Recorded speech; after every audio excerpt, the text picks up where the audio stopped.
6/19/2023 to 6/25/2023. Here we are with another weekly review, number 3. I feel like 2 years down the line, forget about the order of the episode numbers, but whatever. Woo!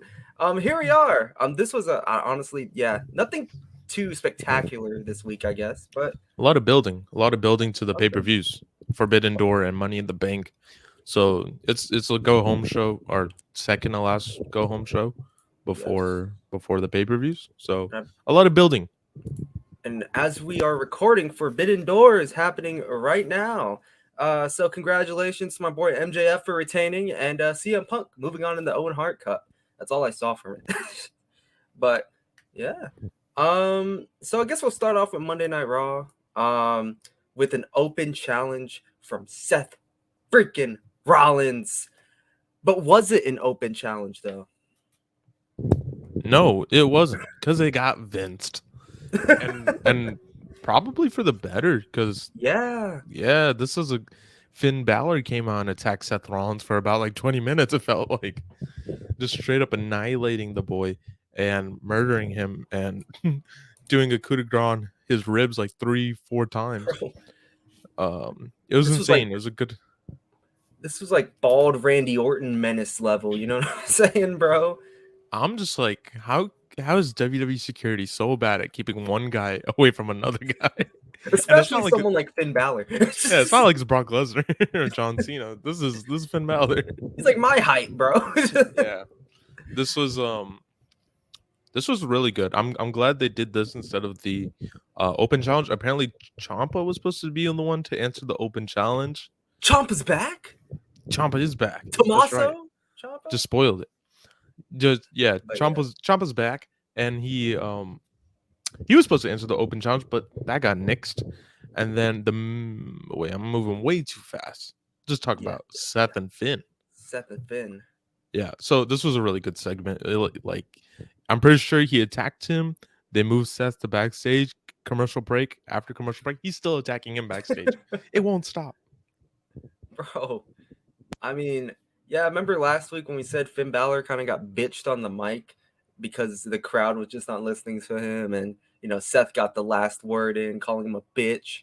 Well, Finn Balor kind of took all that back. kind of got mad. What if this was like unscripted? Finn Balor actually got mad and decided to beat up Seth Rollins.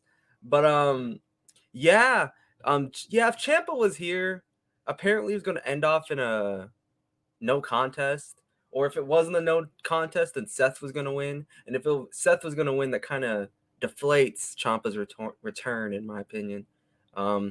But yeah, how would you rate this beatdown from Finn Balor? I think those was pretty solid, like 8.5 for me. Starting off Monday Night Raw really strong in my opinion. Like it's the main title for Raw, and it felt very important. The build was even more prominent now heading into Money in the Bank. So for me, 8.5. Yeah, I'm gonna say 8.5 as well. Great beatdown. Finn looked like a beast, and it shows a different side of Finn Balor that I feel like we haven't seen in so long. And even Seth acknowledges that later on the night, being like, "This is the Finn I want to fight." Are you sure about that? But anyways, next, we have a return, like you said. We had Tommaso Ciampa, and he issued, or he didn't issue, the Miz issued an open challenge, and he came out. Tommaso, Miz's best friend. Remember that storyline that happened for like 2 days? Couple months. Around that. Yeah. It was like from it was like it was a little bit before SummerSlam, all the way till whenever Ciampa got injured, so a good like couple months. But dang, I was so happy to see Ciampa back. I remember I was out at dinner with some friends. I get a text from you, and they're just like, Ciampa's back. And I was like, oh, okay, I guess Ciampa's back. Had to spoil a good return. I wasn't expecting it, bro. It's gonna get spoiled anyway, no worries. But yeah, I like this return, and I'd love to see Ciampa back. But can we just first start off saying, Kevin Patrick, you're a bad announcer. You know what this return reminded me of? Remind me when Christian came back in ECW, and Todd Grisham or whoever was like, "It's Christian." Kevin Patrick did the same thing. It's Ciampa, and for how crazy this crowd was this night, I feel like the crowd reacted very mid to Tommaso, if I'm being honest with you. But still, it was nice to see Ciampa return. It was nice to see him beat The Miz, kick him off in a strong note. I can't believe The Miz didn't text Ciampa for a whole however long that was his injury, like exactly 8 months. Yeah, the whole time he's out, not one text. Not one text. But anyways, how would you rate Ciampa and Miz? I'm gonna give this one a 7.5. Like you said, the reaction was not like super crazy, but then also like what can you expect for a guy who's barely been on the main roster? That's true. But the match itself was really entertaining. I think the crowd really got into it during the match, especially that Ciampa did the backdrop onto the announced table like cover, and I think people really liked that. And then he did his signature like sit on the thing and pat himself on the back. The match itself was pretty good. You know how I feel about the Miz and his matches on Monday Night Raw. They're match of the year quality, every single one of them. Every single one of them. 7.5. I'm gonna give this a 7. I thought it was pretty good as well. Match against the Miz was good for what it was. Kevin Patrick, you're a bad announcer. And yeah, I wish the crowd was more hyped up. Again, I guess you're right. What do you expect with someone who hasn't really been shown on the main roster? Speaking of which, where's Tegan Knox been? Where's Tegan Knox? Where's Emma? Where's the rest of the freaking call of it? Where's Candice LeRae? Like, where's Indy Hartwell? Where's where are the women? At least we have Bronson. Where's Dexter Lumis? Yeah. Remember when he had a 4-month-long feud with The Miz? That was cool at first, but whatever. At least Bronson Reed's getting treated well. That's a dime and a dozen. But and then after that, I believe we had a Judgment Day promo, which I actually really enjoyed. What'd you think about it? Yeah, I think it was just like all 4 members kind of just talking about whatever they were wrapped up in the moment. Dominic talking about his match coming up with Cody. Rhea just talking about owning the whole women's division without interacting with any of the women except Natalya. Finn obviously has Money in the Bank and Seth Rollins to look for, and Damian Priest is in the Money in the Bank ladder match, which I think people are kind of sleeping on Priest in the ladder match. I think everyone's just talking about LA Knight and a future guy that we'll get to, but Damian Priest is a strong contender in this. I mean, no one can outbeat the megastar, though, right? I mean, but yeah, you're right. Damian Priest would be a great contender, and honestly, is probably one of my favorites to win, because whatever's going to happen between him and Finn is going to be very interesting out in the future. Yeah, they were just talking about pretty much what was going on with their lives at the moment. Cool little therapy session. Love the Dominic heat, of course. A weekly basis, he gets booed out the freaking building. But yeah, I think Damian, Finn, Rhea all cut some nice promo. We all got to show respect to Rhea's Latino heat, of course. And honestly, I think Damian is really improving on the mic. Because I used to think he was very, monotone, a bit bland. But now I think there's a little emotion in there. I like it. 8.5 out of 10. Ooh, 7 out of 10 for myself, because it was good. Nothing more than that.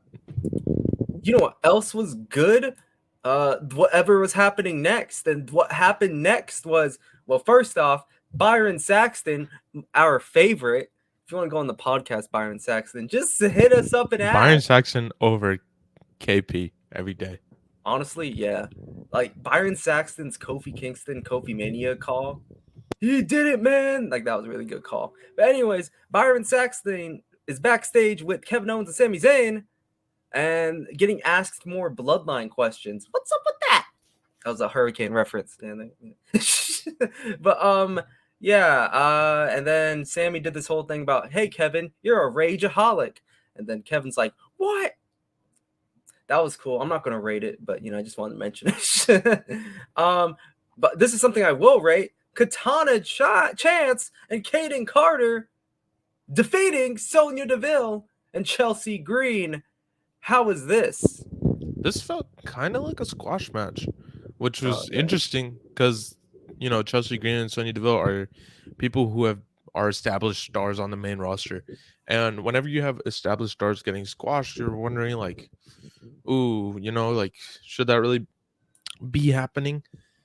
Especially if it kind of just seems like they have no future plans for Sonya and Chelsea, which is really unfortunate for, in my opinion, Chelsea, because she's someone who has star potential to do more in the women's roster. But on the flip side, Katana Chance and Kaden Carter are two amazing athletes who actually give me hope about women's tag team wrestling in WWE at least. So, yeah. Yeah. I feel like the crowd wasn't really feeling this too much. Kind of a mid-match, a squash match, like you said. But I am a big sucker for Katana Chance. She's one of my favorite women that came from NXT who I felt like was very underrated. But she's like female Ricochet. And yeah, I enjoy her athleticism in this match. There are a couple cool spots, but overall, squash match, not much to talk about. 3 out of 10, in my opinion. Yeah, I'm right there with you. 3 out of 10. So next we have Cody Rhodes coming out, and then Cody Rhodes is like, whoa, because that's what he does, right? And then he's like, hey, what's up, Kathy Kelly, my dog? I'm going to fight the Judgment Day tonight at the main event, but I need to find 2 partners. Anyways, the next match is a barn burner. We have Shelton Benjamin and Cedric Alexander versus Indus Sher. A fucking barn burner, dude. What do you think about this? Dude, Indus Sher, future tag team champs for sure. Maybe even future world champions, the two of them. I can just see Veer running shop on Raw with the World Heavyweight Championship, and then I can see Sangha just going over to SmackDown and dethroning Roman Reigns. Nah, man, you know what they should do? They should be like Lay Cool and just split the world belt in half. Yeah, but on the real side, this match, what's with Jinder Mahal just standing out there and just like literally just standing in one spot and just looking? Yeah, okay. I was saying that if he opened up his eyes a little bit more, he'd be doing a great Tony Khan impersonation. Yeah, bro, he's like getting like flashbacks to when he actually made it in the wrestling business. Like he's like, man, I used to have respect on my name. I used to be WWE champion. I'm waiting for them to do a trios match where Jinder can get in, like they did in NXT against Diamond Mine and Braun Breaker. So hopefully my boy Jinder can get a little ring time, maybe show off them acne scars on his back from the steroids. Just something, just to show the crowd a little something. Allegedly. Yeah, and so the match itself, though, Shelty B was going off. He keeps doing these like run up knees every time someone's on the rope. I think he spammed them like in the match like 4 times. I recently saw like a tweet like the Cedric Alexander, Shelton Benjamin's being wasted. I don't agree with that. I don't think they're being wasted. I think they are enhancement talents, and every company needs enhancement talents, and these guys are it. Indus Sher, though, I don't think are the right guys to use on those enhancement talents. I don't think they're going to be much of anything in the tag division, to be honest. I feel like Shelton Benjamin and especially Cedric Alexander, they have so much to, I guess, offer. Cedric Alexander, remember when he was like Roman Reigns' partner and was that one janitor with the mask? 2019 was a shitty year. But then 2020, he actually meant something too. He was kind of a mid-card top babyface on the level of Ricochet. Now he's kind of just this, whatever this is. And Shelton Benjamin, yeah, he's older now, but I feel like he should have had at least one time to shine whenever he came back in 2017 until now. Yeah, he was Raw Tag Team Champions that one time with Cedric Alexander in Hurt Business, but the most Shelton has done is be 24/7 champion. And that's woo. But anyways, this match was a botch fest. Jinder Mahal's stoic attitude is all right, I guess. Like, it kind of makes him intimidating, but it also Jinder Mahal was the best thing about the match. Honestly, yeah. That's actually true. I'm not 2 out of 10. Yeah, this is gonna be my 1.5 for the evening. Yeah, but in this shirt, I know they're my guys, but they could have thrived on NXT, to be honest. I don't think they needed to come to the main roster. This is good. The low of the night for me. They give me like Author of Pain vibes, except not as good. More Indian. More Indian. Next, someone spilled water on Kevin Owens, but he's cool, you know. I mean, he's cool with it, you know. It's like whatever. He's not gonna be mad, you know. And then Matt Riddle came out, and then Kevin was mad. I mean, Matt Riddle was like, "Dude, Kevin Owens, bro, you ever watch Honey, I Shrunk My Kids?" I actually like this segment, and I'm actually gonna rate it because I think it's funny. I'm gonna give it a 7.5 out of 10. The chemistry between these three are really good. I don't know if it's just me, but I don't feel the same way about Matt Riddle as I did before he got dropped for cocaine use. What? Yeah, he got suspended for the cocaine use. Was it cocaine? I thought it was just weed. No, I'm pretty sure it was cocaine. Matt's not a cocaine. He's definitely a cocaine guy. He's a weed guy, bro. That dude destroyed his family. Oh yeah. Oh yeah. But yeah. I don't know. Like I wish the Riddle Gunther thing had a little bit more build to it, something to make it more, you know, give it some more oomph, make it more important, because more interaction between the two at least. Yeah, but the segment itself was pretty good. I enjoyed it. I love Kevin Owens and Sami Zayn, so just 6.5. I think the build's going great. It's been happening for a month. It's been happening before Night of Champions, I think. Cool stuff he did, injuring Giovanni Vinci. And nice stuff that Gunther is gonna do to Matt Riddle here later in the night. And I'm really enjoying this feud so far. I hope it gets official at Money in the Bank this upcoming Monday, because Matt Riddle versus Gunther is gonna be awesome. And honestly, Matt Riddle has that star power that could give him a contendership to actually dethroning Gunther. So, but yeah, next we have our boy, the social media megastar. He's going viral. The CEO of Prime, the Japanese lover. It's Logan Paul. Woo! I don't know if he was a heel or a face. He just seemed like an honest human being. He was like, yo, the best people in the world come from Cleveland. But we're all losers. LeBron James left, but then he started being humble. He was like, but don't get me wrong, I lost. Jake Paul lost. So yeah, I mean, he's bringing up good points. He's a good guy. But anyways, he came back to Raw to enter himself in the Money in the Bank match. WTF? What? What do you think about that? Good. I'm happy it happened, because I think we talked about it a little bit before. This match needed some kind of star power, in my opinion. Something to really draw eyes to the Money in the Bank ladder match itself. I think Logan Paul's the guy to do it. What's really interesting, this is his first non-Royal Rumble multi-man match, and it involves ladders. And I think I'm interested to see what the spots are going to look like. I'm interested to see how he's going to perform with 5 other competitors in the ring. Yeah, Logan Paul, I like that he was sitting on top of the ladder, you know, lights real low. The promo itself was pretty good. I think he feels like such a natural on the mic. A little bit different than when he first came in and tried to be I think he was just so hateable when he came in that it didn't feel like a heel. It just felt like someone you just didn't want in the company. Yeah. Pretty good But though. yeah, I have mixed feelings about it. Because at first I was like, I don't know if I'm gonna like this, but his promo skills are again impressive, better than some of the people who are gonna come out later in this segment. But yeah, his promo skills are very exceptional. I think it's gonna be amazing to see him with ladders here at Money in the Bank. But I feel like it's also kind of like, right? I mean, he just came in.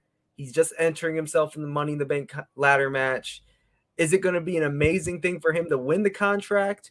I don't know. Are we going to have a part-time Mr. Money in the Bank? How long is this Mr. Money Bank thing is going to happen if he wins it? But he's actually my personal favorite ever since he joined in the ladder match to win this thing. And I don't know how I feel about that. That could be cool, but could it be a waste of a Money in the Bank contract? Who knows? Because do I want to see Logan Paul as WWE champion? Probably not. But I don't care how good he is. Like, isn't the point of the World Heavyweight Championship that we have right now to have a fighting champion? Wasn't that the point of his existence?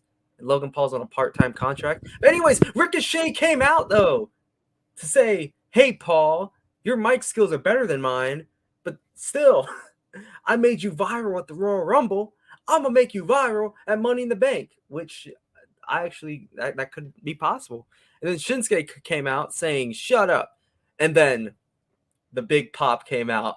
The megastar. Everyone's been waiting for this. It's LA Knight. Yeah. Holy shit. I want you to talk about LA Knight's promo for a bit. Let me talk to you. This was really good. This was amazing. First of all, the pop, man. LA Knight's been on the main roster for what, less than a year as LA Knight, and this is the shit he's pulling off already. Oh my god. Yeah, so I'm so glad that this man, he's been himself literally as Eli Drake in Impact and NWA. He's been like this forever, and he knew not to change it up because he knew once he gets on the global scale, it's gonna blow up. He just needed to be patient, and I'm so glad he was, because Monday Night Raw was proof, and that's why he is still my favorite to win Money in the Bank, because he's probably the best investment you can go with in Money in the Bank, especially at his age. The way he still moves, the way he still talks, he's still good to go. He told Logan Paul that he makes videos for 14-year-old girls, but he's not a megastar. Nah. He says he has a map for him, and for some reason, LA always got a map in his back pocket, and he says he'll tell him where he can shove those bottles of Prime. Yeah. Yeah, dude. He has the crowd in the palm of his hands, and in my opinion, if he wins Money in the Bank, this is the perfect time to turn him face. Because I want LA Knight as a face like he was in NXT, because that's when he was the best in this game, in my opinion. Over his whole career, 15-year career. Him in NXT when he was a face versus Grayson Waller was the best I've ever seen him. So this made me even more hyped for the match. This made me even hyped for a possible Logan Paul LA Knight feud after Money in the Bank, which I would love. Yeah, man, really enjoyed it. As I was mentioning, I mentioned this the Hottie off camera, and I think this is what they're planning. I hope that either LA Knight's gonna win, and then they're gonna set up a little feud at SummerSlam with Logan Paul, and maybe LA Knight loses, and that's a LA Knight face turn right there. Or Logan Paul wins the Money in the Bank, and LA Knight wins the contract at SummerSlam, which I feel like would be pretty cool for both LA Knight and Logan Paul. But I'm not a booker though, so I don't know. But yeah, that was great. A huge pop from LA Knight, probably one of his bigger pops. And it was so good. WWE's YouTube channel clipped his whole promo segment and made it its own little video. You didn't get that. You didn't get that from Shinsuke or Santos Escobar, who came out after LA Knight and said some stuff. Shinsuke said was like, "Shut up! Are you serious?" And I'm like, "Oh my god, Shinsuke, stop giving this guy a mic." Shut up, man. Remember the art of the what was it? The Artist Collective, or where it was like Cesaro, Shinsuke, and Sami Zayn. That was so weird, but for some reason it worked at the time. Like, yeah, they could have done so much for that. It's that, you know what it sounds like? It sounds like Blackpool Combat Club before Blackpool Combat Club. Yeah, it could have been like that. In my head, it was just like sick two guys with no character really, and no charisma on the mic, and give Sami Zayn as a manager kind of thing. Sami Zayn conspiracy theories. Exactly. But then Butch came out, and Logan Paul is like, "Who's this guy?" I don't even know who that guy is. Like, and then he gets hit with the forearm. Honestly, dude, if you said that in like the Attitude Era or Ruthless Aggression Era, you'd probably get beat the fuck up on backstage, bro. you'll get beat off backstage. Logan Paul just chained to the wall, like, you know what we're about to do here. But yeah, again, I mean, I saw like shout out to Santi. It's Santi Zap from TikTok, YouTube. Yeah, I agree with him saying that you shouldn't really say that you don't know who this person is when you're a celebrity. Kind of, buries them a little bit. But whatever. It's cool. I'm gonna rate this whole segment. And by the way, Logan Paul beat up everyone. He climbed up on top of the ladder and held them, or pretty much grabbed the Money in the Bank briefcase. It was like, yeah. 8 out of 10. I like this. 9 out of 10. I really liked it. You really liked it. Calm down there. But yeah, about beating off Logan Paul. How can I not like it? Now that you mention it, 9.5 out of 10. Okay, here's a good like match stipulation. Logan Paul, but with like a person on a pole match, and he's gonna record it. Can you imagine like Shinsuke versus Logan in the Tokyo Dome? In the Tokyo. That way Meltzer will give it 5 stars. I want to see Logan Paul in Forbidden Door right now. Go against New Japan talent. But Riddle versus Kaiser. I actually like this match. I would like to say I think Kaiser is very underrated in the ring. And honestly, even on the mic, his character work in general was pretty good. And it's crazy to think he's as tall as Gunther. But Mr. Turtleneck Shopping did some nice chain wrestling, nice transitions with Matt Riddle. I think Kaiser and Riddle both look strong, even though Kaiser lost by, I think he lost by pinfall. And then afterwards, Gunther and Kaiser beat down Matt Riddle. Good heat from Imperium. Pretty nice stuff. What do you think about it? I thought the match was really good.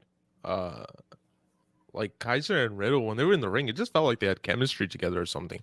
Because when they were, I mean, obviously, I do from NXT, but yeah, they went off. This match was one of the more enjoyable ones of the night. I remember someone flew off the top rope and I think got caught into a suplex, and it was so quick that you couldn't even realize it happened. It was so good. Yeah, very good, very solid. But what would you rate that? 7.5 out of 10. I thought it was a really nice match. Again, nice little beat down from Gunther and Kaiser after. My boy Matt Riddle defeating Ludwig, and I hope Matt gets that IC title. Yeah, I'm right there with you, 7.5. And I hope Gunther retains. And then afterwards, I think we had Imperium going, backstage, and it's like, ladies and gentlemen, Kevin Owens and Seth.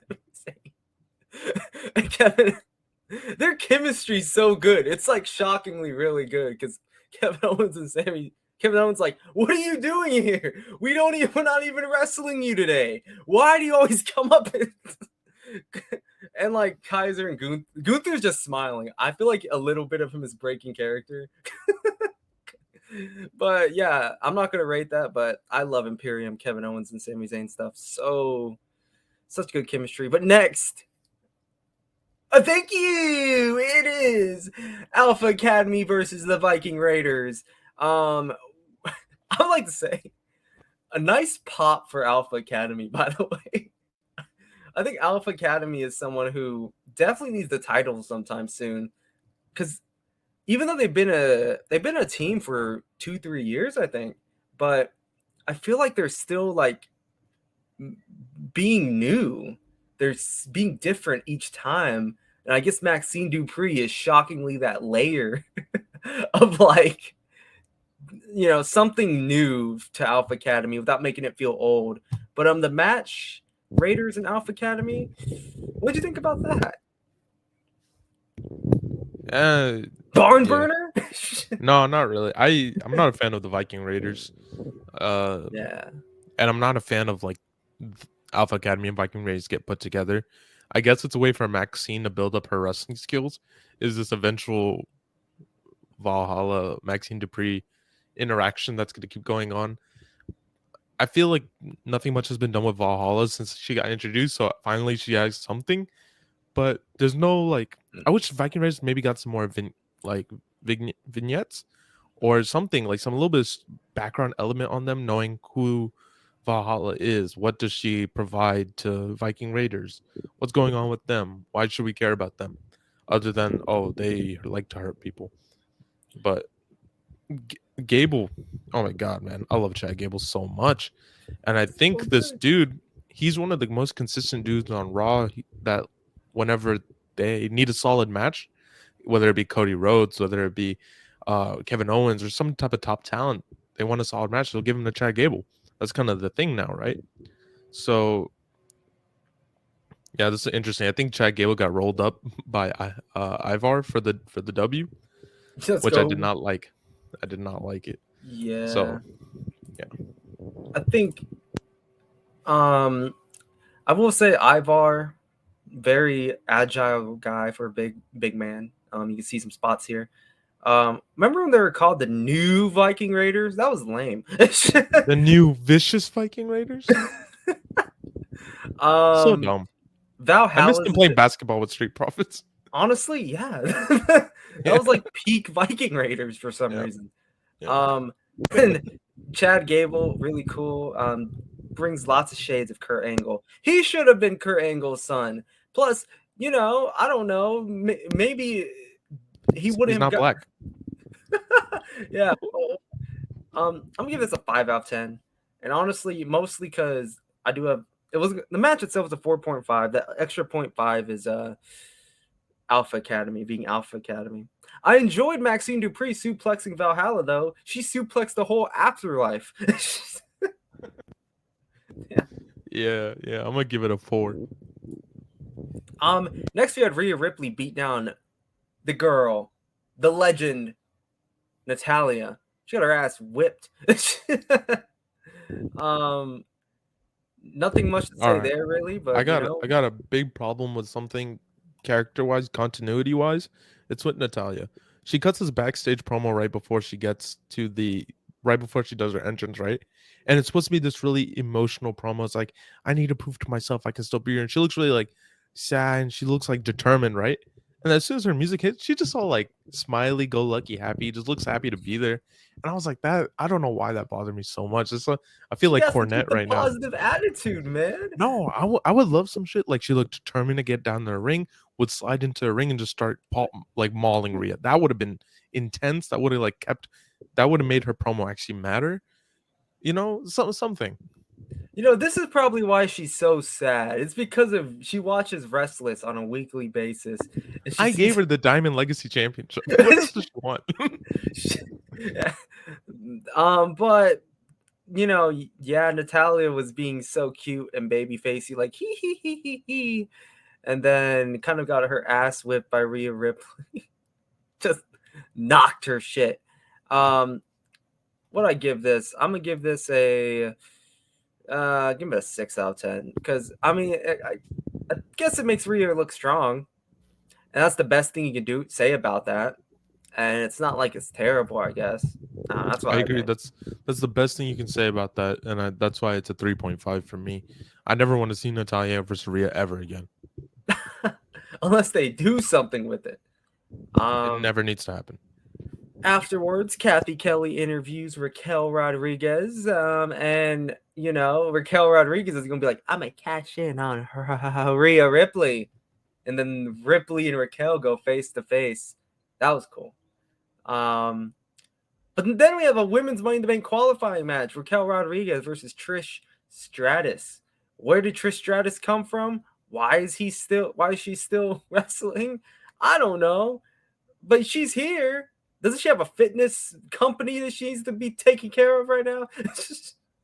But yeah, what you think about your girl Rodriguez going against Trish Stratus? And by the way, one real thing quick, I found it so interesting to find out Raquel Rodriguez is 6 foot. Jesus. Dude, she's the same height as me. So like me and her would be eye to eye. So that's crazy. I'm same height as Rhea Ripley. Woo. Okay, let's talk about the good stuff first. Raquel always looking dominant. She's looking good in the ring. Bet you like that, don't you? Trish Stratus still seems to actually like she can still work, you know. She's actually pretty solid in the ring, and I think like she's a great addition to the women's division. But let me ask this: is Zoe Stark in the Money in the Bank match? I can't remember.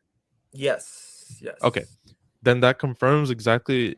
Now we're getting to the bad stuff. Trish Stratus did not need to win this match. She does not need to be in the Money in the Bank match. The only reason she's been put in this match is to continue her rivalry with Becky, right? Which is a waste of an entry, in my opinion, especially if you already have Zoe Stark in there. Raquel, who is a viable contender for a world championship, should have been in this match and probably one of the favorites, in my opinion.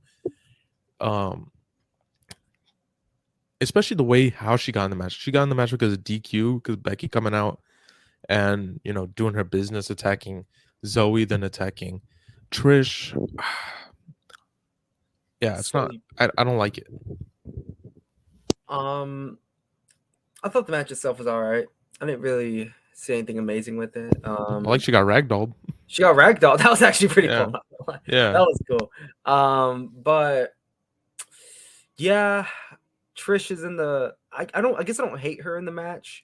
I'd rather have Raquel in the match, but they're doing some stuff with Raquel right now, which we'll talk about later. I don't hate the fact that she's in the match, but at the same time, it's like, well, but maybe we'll get a little damage control versus Zoe Stark and Trish Stratus. It's gonna be interesting. I think like more than half of that Money in the Bank ladder match is just teams, but one of those teams might fall apart. Bailey and Io Sky. I rate the match 6.5 out of 10. Thought it was decent, I guess. It's gonna be a 5 for me. 5. But actually before this, we had Akira Tozawa, the man, the myth, the legend, going up to Cody Rhodes, being like, I want to be your partner. And Cody's like, yeah, okay, I'll think about it. Thanks for the hair. I wish they did it, bro. They could have been the Hollywood Blondes. They could have been like the new one. Yeah. Tozawa and Rhodes could have been a legendary tag team, in my opinion. And it's something I want to see in the future. And then Kevin Owens and Sami Zayn came up and was like, hey, we can team with you in the main event. And then Cody's like, oh, Akira Tozawa asked. And Kevin's like, oh, okay, guess we can't. guess we can't. But anyways, after that, we have Kathy Kelly's backstage with Braun Breaker. I didn't see that. Did you see that? I don't know. What you think about I did. I like that Braun Breaker dresses up like Vin Diesel from Fast and Furious every episode now of NXT. It built a great hype for the next day, the Braun Breaker versus Seth Rollins, because Braun was like, I don't care that Seth got attacked by Finn Balor, and he better not use that as an excuse as to why he's going to lose the World Heavyweight Championship to me, and he better not chicken out of our match. To be fair, it's a good excuse, though. I mean, it would be a great excuse, but yeah, no, this was good. I like Braun Breaker making like appearances here and there on the main roster, so this was good. I won't rate it, but this was good. And then we had Shinsuke versus Bronson Reed, which I felt like was a waste of time. Kind of felt boring. I don't know. Like I feel like there may have been a couple good spots here and there, but whatever. Bronson beats Shinsuke Nakamura, and a bunch of Ricochet and Nakamura tension still. I think that this is a 5.5 out of 10, I guess. Know what's going on with Bronson Reed, Shinsuke, and Ricochet, and I hate that they just keep repeating the matches every week, but switching out Shinsuke and Ricochet. So I hope Bronson Reed is gonna do something. Maybe next in line for Gunther or Matt Riddle. I think that would be kind of nice, kind of cool. So in general, just gonna give the match itself a 5. Yeah. Um, and then we had afterwards, we had Seth Rollins getting interviewed. And he's like, I don't give a damn what the doctors say. I'll be in NXT tomorrow, and I'll beat you up, Brown Breaker. That's a good Seth impression. But yeah, and after that, we have the main event. We have Kevin Owens, we have Sami Zayn, we have Cody Rhodes versus the Judgment Day, and Rhea Ripley, of course, with the women's title that she does nothing with. But she's still, I love you, Rhea. But anyways, more amazing heat from Dominic. Cleveland crowd was, I think, pretty wild for this match. This was actually a pretty fun match. I enjoyed this. What do you think about it? That was really fun. That was really cool. And I love the baby faces on Raw right now. Cody, Riddle, uh, Kevin Owens, Sami Zayn, and I love the heels too, man. I mean, Seth Rollins also in the face. Finn, all the Judgment Day. Uh, Only person I wish got more spotlight was Tozawa, but that's it. Like everything is pretty much perfect on Raw, in my opinion. Pretty good, except the women's division needs work. This main event was great. Yeah. But this match, I give it an 8.5 out of 10. I will give it an 8. I thought it was really good. Now for Monday Night Raw, though, what would you rate that? I think Raw started off really strong and ended really strong. I just think the middle lacked the substance it really needed. But similar to WWE 2K My GM mode, what makes a good show is the drama curve. Starting off strong and ending strong. The middle doesn't matter so much. So Yeah. I'm gonna give this a 7.5. I'm gonna give this a 6.5. I feel like, just like you said, everything was kind of mid in the middle. The main event was great. The beginning of the show was started off strong. And the only thing in the middle that really had any sort of interest was the Logan Paul LA Knight Money in the Bank segment. So yeah, next day we have NXT Gold Rush week 1 or day 1, whatever. This was actually pretty neat. You had Wes Lee versus Tyler Bate for the NXT North American Championship with special guest referee Mustafa Ali. How was this? This was solid, man. You can always count on Wesley in the North American Championship to carry the show or at least do something great. And the match itself was really good. Mustafa Ali as a guest referee was okay, I guess. I think he maybe botched a thing or two, but interesting. Interesting to see that Mustafa Ali will be the next challenger. I think that's gonna be an amazing match. Wesley versus Mustafa and Tyler Bate, the strong boy himself, is amazing. I can't wait to see what else he does in NXT. So for me, this match is gonna get an 8.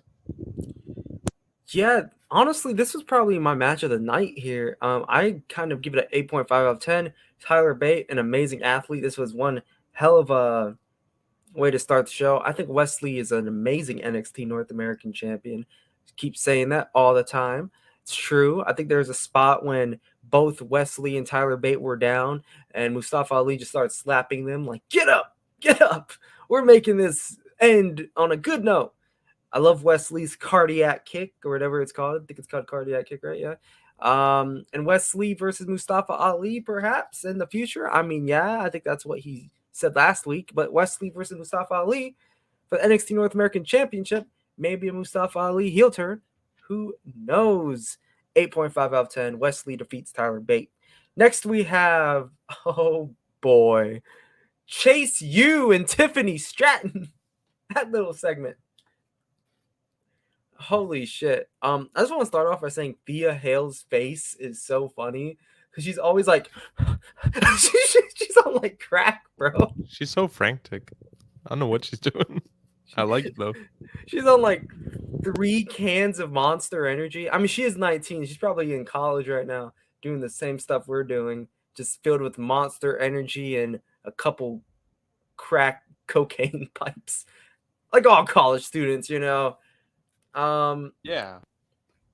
Tiffany Stratton, honestly, what do you think about her NXT Women's Championship run?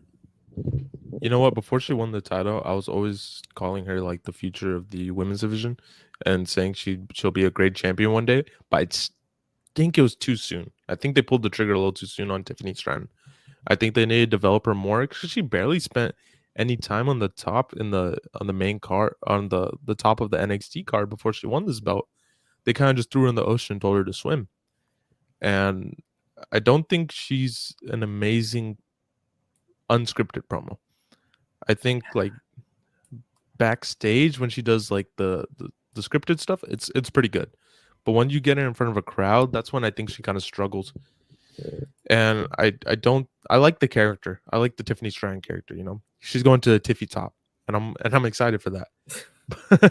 I love her in ring too. Like her moveset is really solid, and she has probably the best somersault in the game right now. But she is lacking in some areas, and I do think the championship should come off of her pretty soon, maybe in a month or two. Yeah, I honestly, I'm not that big of a fan of Tiffany Stratton due to everything you just said too. I completely agree. I think that her promo is a bit meh.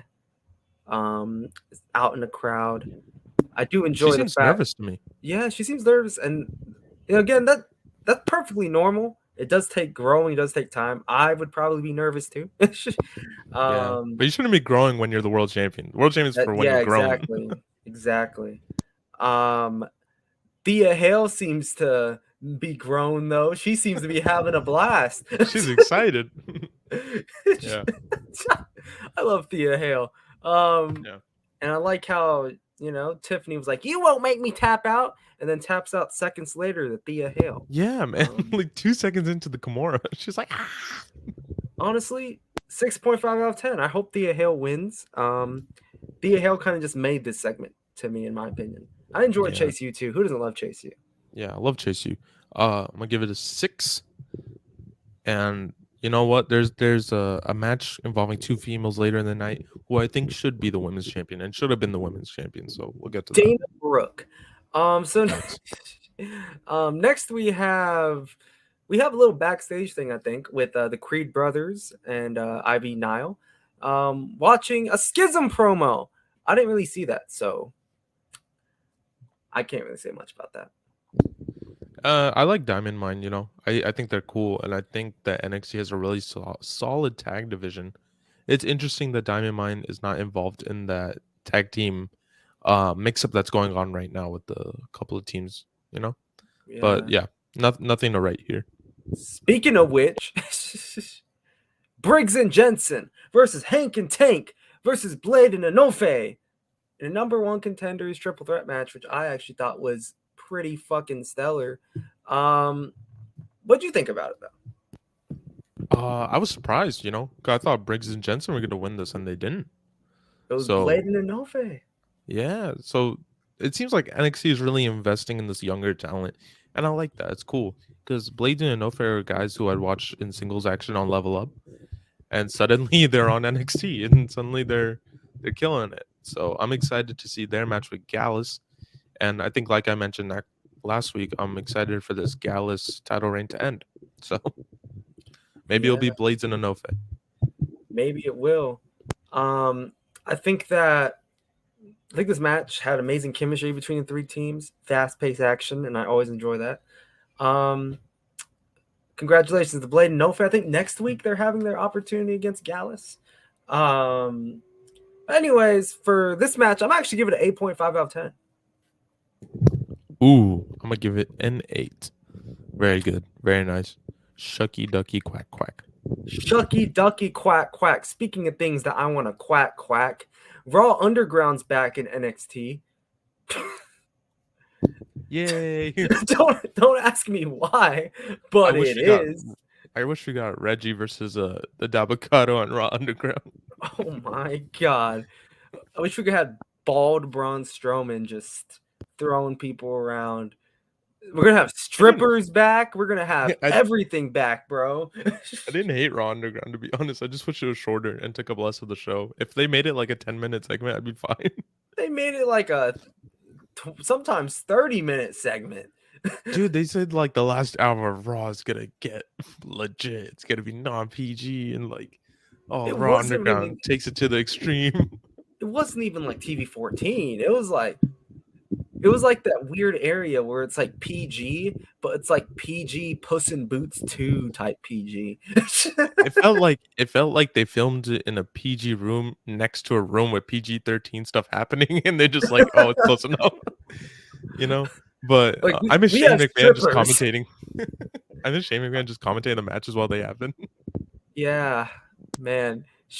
But anyways, Eddie Thorpe and Damon Kemp are gonna have a NXT Underground match. Gable Steveson came back, who is Damon Kemp's real life brother, and was like, "Yo, my dog, if there's anyone who knows Damon, it's me.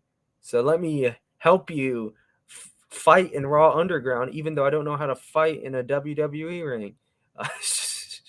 5 out of 10. I thought this was weird. 7 out of 10. That Really? Gable Stevenson's back. I'm glad they kind of stuck him in NXT instead of the main roster. Maybe there he can develop some more skills. I kind of just wish he was with his brother though. Maybe even a tag team, kind of learning things under the ropes from his brother, because his brother's very good. Damon Kemp is really entertaining as a heel. When he turned on Diamond Mine, it was like my favorite thing in NXT. And this dude, Shane Thorpe, is that his name? Shane Thorpe? Yeah. Oh no. Yeah. Eddie Sean Thorpe. Eddie Thorpe. Yeah. That shows you how much I care about that. Shane Thorne's the other guy that was released. The Retribution dude. Retribution guy. Yeah. Slapjack. Yeah. Yeah. 7 out. 6.5 out of 10. Let me change that. Yeah. 6.5. Yeah. I thought Raw. I don't know. I'm not really excited for the NXT Underground stuff.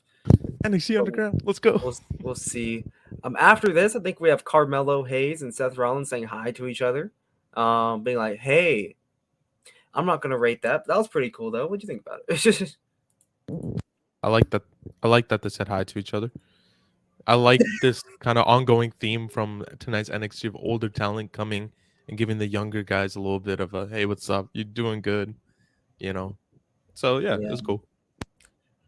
Then we had Cora Jade defeating Dana Brooke by submission with the crowd booing an injured babyface named Dana Brooke. No one likes Dana Brooke, man. And I feel bad for her. She literally went on Twitter. No, she went on Twitter and she says, I get it. I suck. I'm like, I felt so bad for her, man. She's literally just trying her best. And I think last week on the weekly review, I was just like roasting her. I was like, I wish she'd shut up. I hate her accent that she can't take control of. You know, Dana, you don't suck, but you're not good enough for NXT. Go you're back a good to the person, Indies. probably. Yeah, you're probably a great person, but I think she was actually better as a heel manager, or like a sidekick to Charlotte than she was anything she's done after that. So maybe she should try to do something like that again. I thought she was going to get a big push that for a brief second. Whenever she became face against Charlotte, because she's just not there though. She's just not that level. And I think Cora Jade is that level though. She is the person who I was referencing before, who I think should be the women's division champion, NXT champion, the leader of the women's division, the face. And I know Roxanne Perez has something going on with Blair Davenport, but Roxanne and Cora Jade to me is the rivalry to continue the top of the women's division. Yeah, I agree about everything you said. I'm gonna give this match 4. I feel like it was very and again, that's nothing against, I guess Cora Jade. I do think she's really good, Cora, but I just think this match was and yeah, no one was really into it, honestly.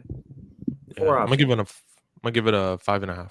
I always enjoy a Cora Jade match, and I like to see Dana Brooke lose. So I got everything I wanted. Next I think we had Von Wagner sharing his story with Mr. Stone. Yes. I don't know if I want to rate this because I feel like such an asshole. No, I will rate this. Are you gonna rate this? Yes. Okay. I've been following the Von Wagner story for a long time now, and I love Von Wagner. I love how dumb he sounds, and now I finally figured out why he sounds dumb. Oh my god! See, when you edit this, can you put in the little video of him when he's like, "Come Tuesday"? You want to leave that cage up come Tuesday? We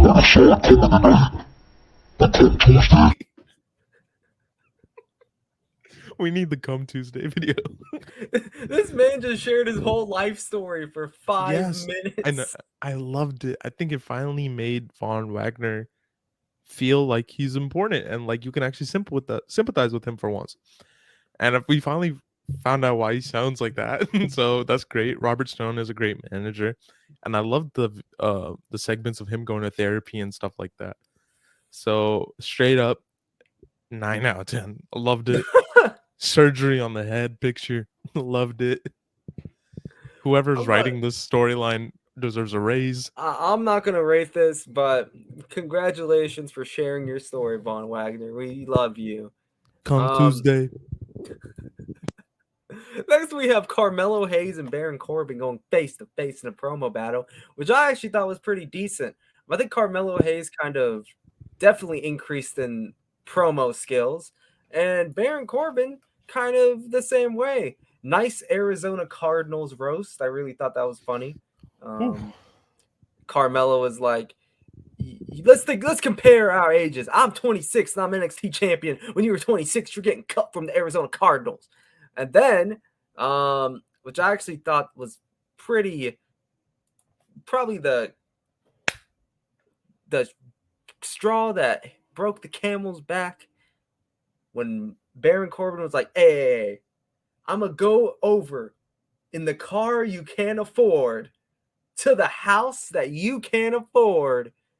I don't know. He's probably mentioning that he's going to make steaks. My hot wife is going to open up me some wine, and I'm going to hold that NXT title and say today was a good day. That was kind of badass. And then I know. I was like, dude, who?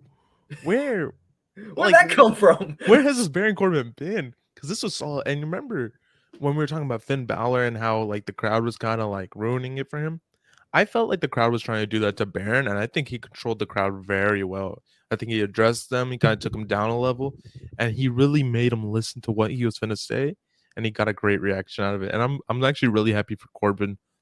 We always talk about like the lone wolf coming back, but I think maybe just a new character in general for Baron, just something that's authentic to Baron, that's easy for him to do, will be the key. And I'm actually really excited for their match coming up. Yeah, definitely. Really, really good promo from Baron. And the thing that ended it was Carmelo was trying to say something, and Baron was like, "No, this is done," and drops the mic and walks out. So good. My one criticism, though, they didn't give Baron Corbin a new theme song. Yeah, the theme song is. You can't just say something so badass and then the Happy Corbin slot machine theme song just pulls up. It just kind of blew the flame out for a quick second. It's like, oh god, this sucks. But yeah, I actually got to give this an 8 out of 10. I really like this. I'm pretty much there. 8.5. Freaking loved it. I love bald Corbin. Way better than greasy spaghetti hair Corbin, in my opinion. And I think he's on a different level down in NXT. You know what? I wouldn't be mad if he stuck around in NXT for a while. Yeah. That would be really cool. But anyways, yeah. Next we have hey, you know what I'm saying? We got the underboss Channing Stacks Lorenzo kidnapping. Who did he kidnap? He kidnapped someone from Gallus. I can't get his name right now. One of the Gallus boys, One of the Gallus boys, But yeah, I'm not gonna rate this, but I bet you 9 out of 10. Wow, great. I think last week I gave it a 10 out of 10. The Stags. No, I think you gave it a 9.5. I did? Or something. Yeah. Okay. I feel like I gave something a 10. Oh, I gave the Uso segment a 10. Yeah. Yeah, the Uso that deserved a 10. Okay. Yeah. When this eventual thing gets figured out, watch for a 10 coming. A 10 might be on the horizon. But then after that we have Yulisa Leon and Valentina Feroz versus Lash Legend and Jakara Jackson with Noam Dar and Oro Mensah. How was that? This is not bad at all, actually. And it's interesting this group being formed with Lash Legend and Jakara Jackson, Oro Mensa, and Noam Dar is really random to me, but for some reason it kind of works. And Feroz is really talented. I think she's going to be something major in the coming years. And I actually thought about this during SmackDown though. But now that there's no NXT tag titles for women, this would be a perfect opportunity to maybe test out a mid card title in NXT for the women. Because watching Feroz made me really think about that. So who knows, man? Yeah. I do agree that the little group with Noam Dar, Lash Legend, Jakara Jackson, or Mensah is pretty cool. It works.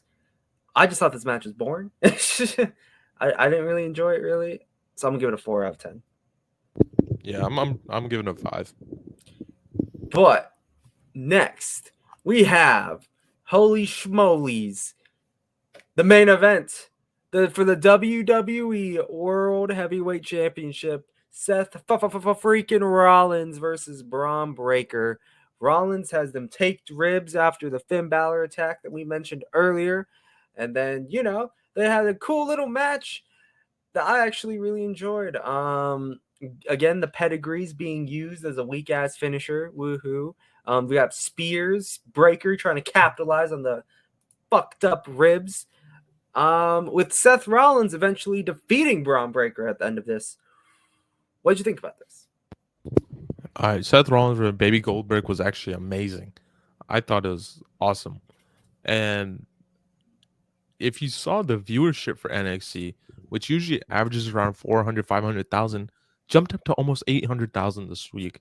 That's almost main roster levels, just because Seth Rollins was on the show. And I think they put on a great show for that many viewers. And I think the main event really, really did well. And I loved it from start to finish. I think if you haven't seen this match, go check it out. Braun Breaker is doing great things in NXT. If he doesn't come up to the main roster right now, I'm not mad. Take the time, slowly build this guy. He's already been on the top of NXT, but now he can just do whatever he wants here. So 9 out of 10. I'm going to give it an 8.5 out of 10 because I really enjoyed the match as well. I think that 0.5 comes afterwards when Finn Balor attacks Seth Rollins again. Oh my god. Baby Goldberg. Finn Balor's not messing around. He just keeps attacking and attacking and attacking. And he literally followed him to Orlando. Yeah. Like he didn't see him from behind on the same flight. It's like, I wonder why Finn Balor's also coming. They sat next to each other. Shared a drink, yeah. Shared a drink and was like, what are you doing here, by the way? Oh, family.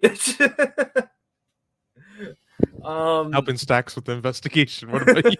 Yeah, of course. What about you? Catch that shit, you know? Really enjoyed this. I'm gonna give this whole show though. I'm probably gonna give it a 6.5 out of 10. Same with Raw. What about you? I'm gonna give it an 8. I thought it was a really great show this week. Thought they did some cool. They started really strong with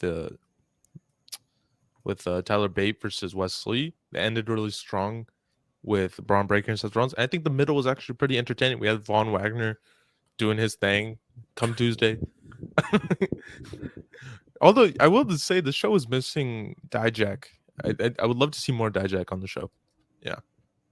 Yeah, I'm gonna increase into a 7. I guess thinking about it more, I probably won't give it a 7. Really good stuff.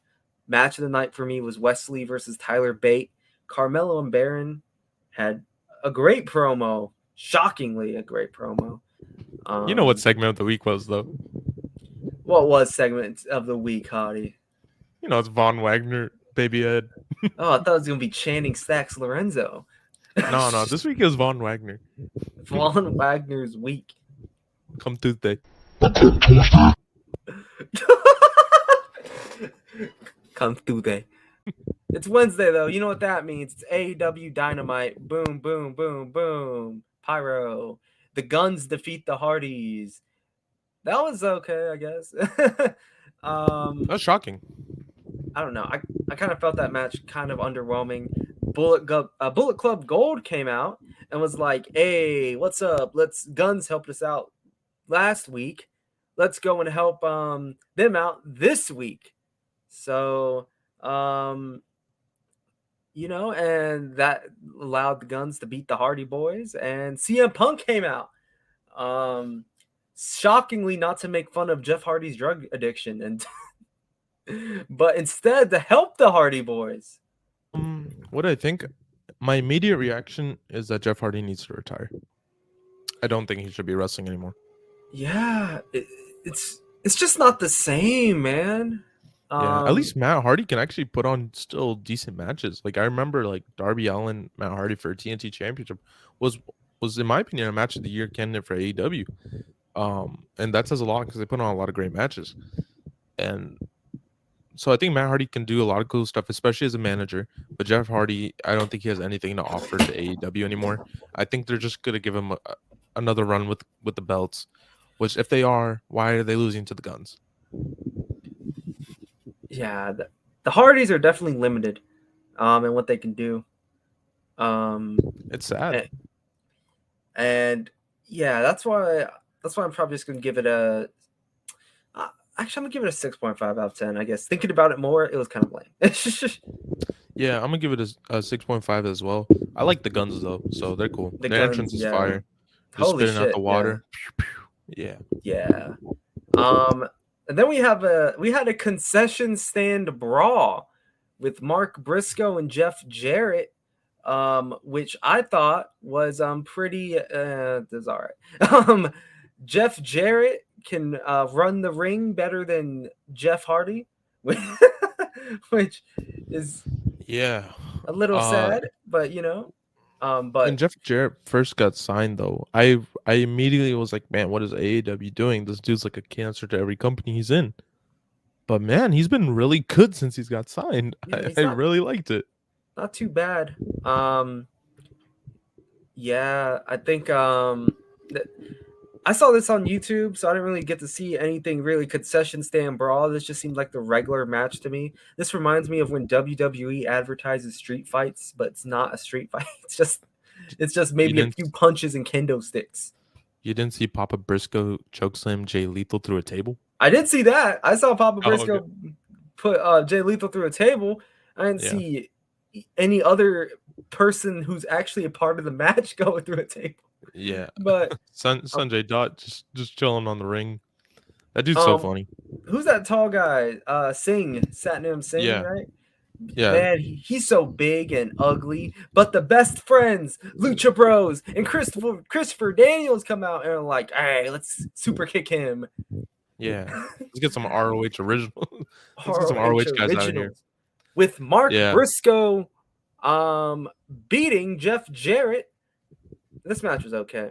How would you feel about Mark Briscoe in a main event program with someone like Chris Jericho or someone like Kenny Omega or even the Blackpool Combat Club? I can really see it. I know when rest in peace Jay Briscoe. Jay Briscoe was a huge top star, and Mark's definitely different from Jay, but I feel like it's definitely possible. He can truly be a serious contender, and yeah.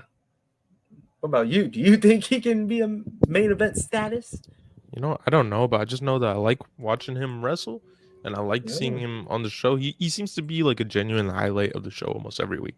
So, and him and Papa Briscoe. Maybe Papa Briscoe can be at the top of the card. Who knows? I like hearing his southern accent. I got reminds me of my old Texas days. Mark Briscoe. Anyways, yeah. He's no Von Wagner, but he's.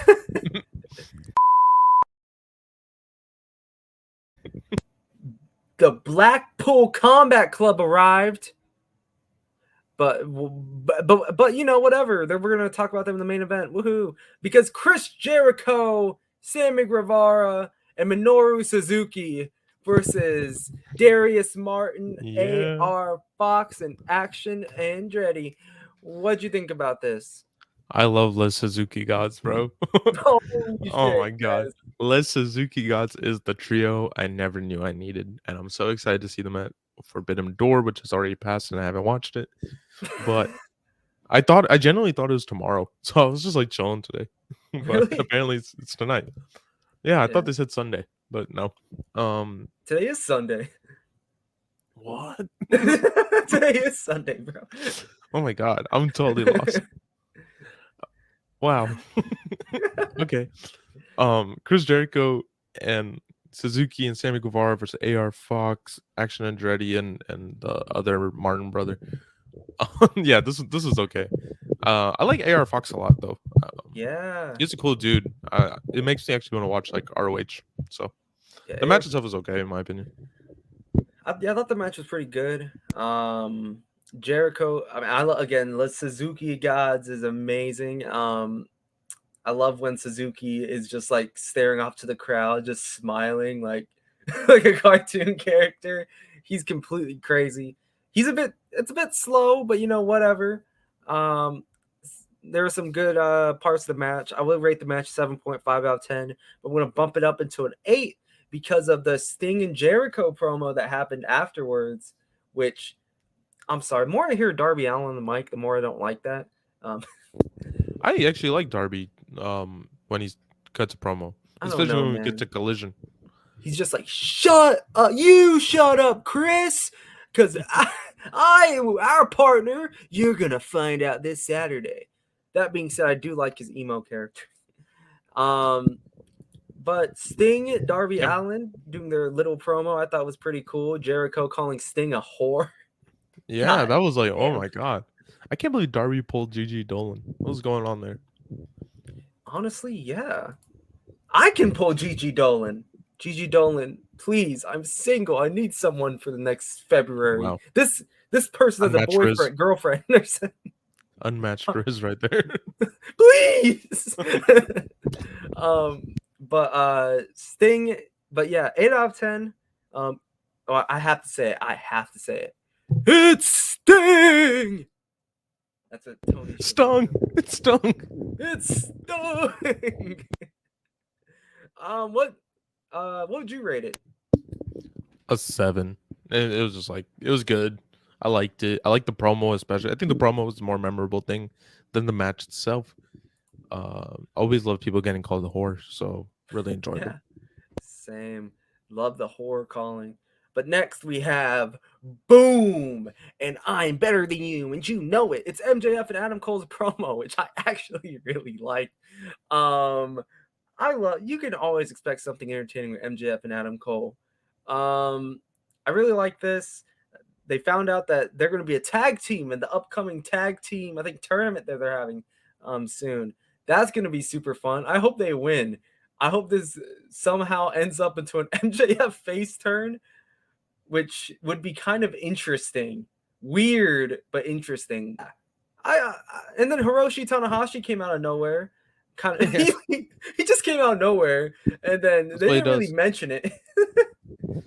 Yeah. I did not know they were having a tag team tournament till they announced this team. Yeah, me too, if I'm being honest. Yeah, I generally don't like the rivalries being put together as a tag team, a la Shawn Michaels, John Cena, Shawn Michaels, Batista. Oh, sorry, John Cena, Batista. That John Cena, David Ortunga, John Cena, everyone apparently. But this one was John Cena, the Miz. John Cena, Miz, John Cena, Adam Cole, and MJF trio, maybe. John Cena, Nikki Bella. Never loved each other. Oh my god. Yeah, but this tag team, I think will actually be super entertaining. I don't hope they win, so the tag team tournament actually like a genuine tag team wins it.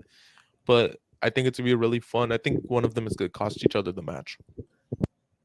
Yeah, that could be possible. I love their reaction both, and I love how they're like, "Shut up, Tony!" at the same time. It's great. Great work. 8.5 out of 10. Love the Hiroshi Tanahashi cameo with no reference to it or anyone talking about it. Yeah. 8 out of 10 for me. This is solid. I just wish they weren't always in the middle of the card, either starting the show or like ending the show. Yeah, because he's the world champion, right? That being said, I don't feel like he's a world champion, despite him having the world championship. But anyways, we have the next match. It's gonna be ZSJ and Daniel Garcia versus Cassidy and Shibata. What do you think about this tag team match? It was all right. Honestly, it was all right. I like Daniel Garcia, but I feel like they really messed up in Daniel Garcia's progression when they just put him back in the JAS instead of turning on the JAS. Because I feel like AEW tries really hard to do things unexpectedly to get crowd reactions, and that always like backfires on them. Now Garcia just is mid. He's kind of around there. You know, he won the ROH Pure Championship. It doesn't mean anything. Hey, maybe he won the Intercontinental Championship. Who knows? We didn't see Forbidden Door. That's happening as we speak. I think it just ended actually as we speak. But this match was all right. It's nothing really to go home about. Like, it's fair. It's 7 out of 10. That's what I'm gonna rate it. Yeah, I'm gonna give it 5.5. Just did not care for it. Next we have our girls, Chris Statlander versus Taya Valkyrie. Another mid match. I don't know how I felt about this. I think this is more solid than the tag team match before, though. I enjoy both wrestlers. I think they're pretty solid. I think Taya Valkyrie has a good, solid future in AEW, unlike she did kind of everywhere else. So for this, I'm gonna give it a 6. Yeah, this is for the TBS Championship. I don't know if we mentioned that. And Chris Statlander defeats Taya Valkyrie, retaining the title. I'm gonna give this a 5. Now, fair. This is probably my favorite segment of the whole show, favorite part of the whole show. We're reaching the end of the show. This is the end of the show. We have Eddie Kingston going face to face with his best friend, maybe former best friend, Jon Moxley. And oh my God, it makes you forget how good Eddie Kingston is on the mic. It just feels so real. Same thing with Jon. They keep cutting each other off. It just feels authentic. Feels like something special. And the whole Blackpool Combat Club came out, I believe. Kind of, I think, beating the hell out of Eddie Kingston, you know. But just as, you know, everything was going down, Bryan Danielson was like, Okada, I know your ass isn't here, but this is what's going to happen to you, or something along those lines. But who came? It was the Rainmaker. It was Okada. And Bryan Danielson going face to face. What'd you think about this? It was solid, man. Okada, I was hyped for him actually. He is like the Japanese Superman, you know. He's the top of the top. He's probably the best to ever do it in New Japan history.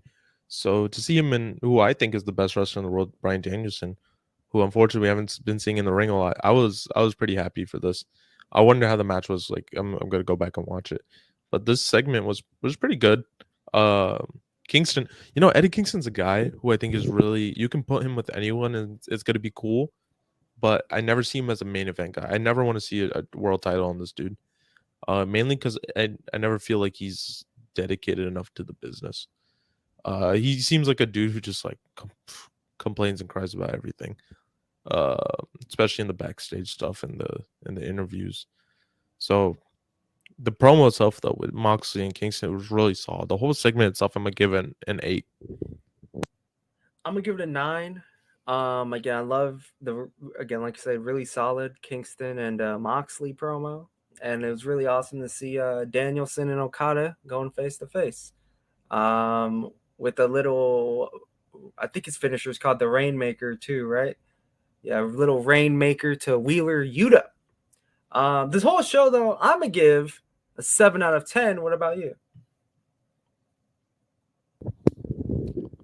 I don't think the show was like that amazing in my opinion. I give it like a 6.5. Really? Yeah.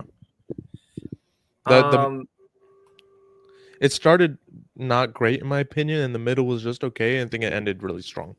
The Hardy Gunn match just was not it for me. For me, yeah, definitely the beginning was a bit lame, but I feel like things started to pick off when the Jericho Guevara Suzuki match happened. Then you had Adam Cole and the MJF stuff. I feel like the reason why I think this show is pretty good was because even though there were some bad things in it, it felt like it went by fast. And therefore the good overshadow the bad, especially the ending of it, which I thought the ending was probably the best ending of any show this week, in my opinion.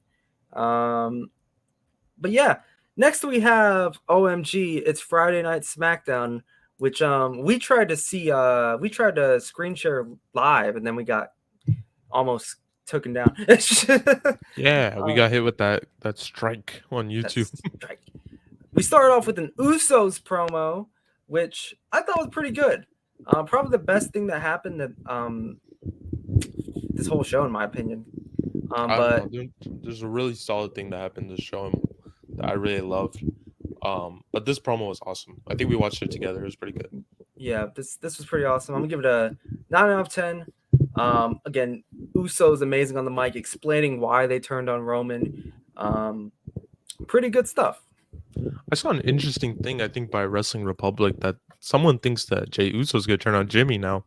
I don't think that's gonna happen. But like they're saying that, they were praising Roman a lot. It was really interesting how Jey comes out praising Roman after everything instead of like capitalizing on that explosive turn. And I was like, I don't really see it, but that's an interesting take. It could happen. Who knows? What if at Money in the Bank, Bloodline wins because Jey betrays Jimmy? That would be a very AEW thing to do. It's a very AEW thing to do, but it is unexpected, and who knows? Who knows? But anyways, afterwards we have LA Knight versus Rey Mysterio, which we saw. Huge pop from LA Knight. This was originally supposed to be LA Knight versus Butch versus Santos Escobar. That got nixed because this show got vinced pretty much. All the matches that were supposed to happen, such as Cameron Grimes versus Baron Corbin, nixed. Butch, Knight, and Escobar, nixed. Shotzi versus Bailey for the Money in the Bank ladder match qualifying thing, nixed. A lot of matches were booted off this show, and a lot of frustrated members of backstage, which I understand. Some of these changes were for the better. I feel like some of these changes weren't. But anyways, LA Knight versus Rey Mysterio, kind of actually. I feel like we saw this live. LA Knight kind of messed up a little 619 thing. Almost fell out the whole ring. But I do think, like, we love LA Knight. The whole wrestling world loves LA Knight. But this brings me back to point. No one loves LA Knight because of his in-ring ability. We love LA Knight because of his charisma, because of who he is as a character. And I think that this match was okay, but I don't think it takes away anything from what anyone thinks about LA Knight. Yeah. Still, the whole crowd was with LA Knight, with his little elbow drop. LA Knight. Everyone was saying it. I feel like LA Knight, some people that I read their comments, or I read, tweets saying LA Knight is the perfect package, amazing in the ring, amazing in the character side of things. And I'm like, in ring, he's all right, but amazing character work completely. He's definitely a spectacle, a megastar. That being said, this is a 5 out of 10. Yeah, I think he's a very good wrestler. I just think first of all, the finisher needs to be changed, in my opinion. We talk about that. I hate that BFT. The blunt force trauma, dude, it just sucks. It sucks. It's just a face plant. It's like the rose plant, right? It just sucks. Yeah. It's like a worst skull crushing finale. So yeah. I hope it changes. The matches like you said, 5.5. But LA Knight defeats Rey Mysterio, which I think is pretty cool. It's pretty good for LA Knight not to lose. Solo Sikoa's in backstage, and then Ridge Holland's like, "What are you looking at?" And then Solo just Samoan spikes Ridge Holland and kills him. Yeah, he's just like, We're not going to see Ridge Holland for the next few years. But yeah, I'm not going to rate that, but that was pretty funny. And then Sheamus was like, "Hey, fella, hey, I'm going to fight you at the main event. Hey, give me it." Lucky Charms. I bet Big E paid Solo to do that. It's like, bro, $20. Big E, part of the bloodline? But anyways, we had a big match this time that wasn't nixed. Was a title unification match between Ronda Rousey, Shayna Baszler versus Isla Dawn and Alba Fire. This wasn't. This wasn't bad actually. The in-ring was not bad. So? I think a lot of people are really just mad about the results, which I'm not, to be honest. It's like, who did you really expect Ronda and Shayna to lose? You know, I'm not mad at the result. I wasn't interested in the in-ring work. I thought the match was okay. I think it was even better because Raquel was ringside. You know, of course, you would think that, but I think the match is a 4.5 out of 10. But what makes it a 5 out of 10 in my eyes is the fact that at the end we had Liv Morgan return, and Raquel's like, "We're gonna get our titles we never lost." Will they? I don't know, but yeah, like I said, it's probably gonna be a 5 out of 10 for me. What about you? It's gonna be a 6 out of 10. Mainly because of the Liv return and stuff. The pop was actually really nice. Yeah. You know, again, I wish Raquel was in that Money in the Bank match. Even Liv, maybe her being in the Money in the Bank match would have been cool. But nah, this match was not it. It wasn't that great. It wasn't that bad either. So just 6. I'll tell you what was great though. Yes, boy! Oh my God, Pretty Deadly and Grayson Waller are like a match made in heaven on the Grayson Waller effect. This was so good.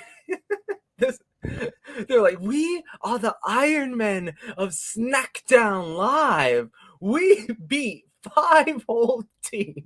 The OC, we beat them. Brawling Brutes, good team. We beat fucking lying through their teeth, and it's just so funny. And then Grayson Waller's like, let me say it. Yes, boy. So good. And then Street Profits came out doing their thing, and that was funny because, you know, Street Profits are just Montez Ford being Montez Ford is great. 8.5 out of 10. I enjoyed this. Are we talking just the segment or the match as well? If you want, we can combine them together. I was just doing the segment. But if you're just doing the segment, this is an 8. This was so entertaining, man. Grayson Waller Effect has become instantly one of the best talk shows in WWE history. Move over, Ms. TV. This is up there with Piper's Pit. Oh shit, man! I'm just kidding. The match. Yeah, the match itself was really good as well, man. I love Angelo Dawkins, man. We need to give Angelo Dawkins his flowers, man. He's so entertaining. He's so good. He's so athletic as well. I think when you have 2 athletic guys and Montez Ford being as athletic as he is, it can kind of overshadow how good a guy like Angelo is. Maybe if he got a little bit more cut, a little bit more lean, people would take him a little bit more seriously. But this match was really solid, and I really enjoyed it. It's gonna be an 8 for me in the match as well. Pretty Deadly winning. I guess for the whole thing, segment and match, I'm gonna give it an 8.5 out of 10. I think that you're right, Angelo Dawkins.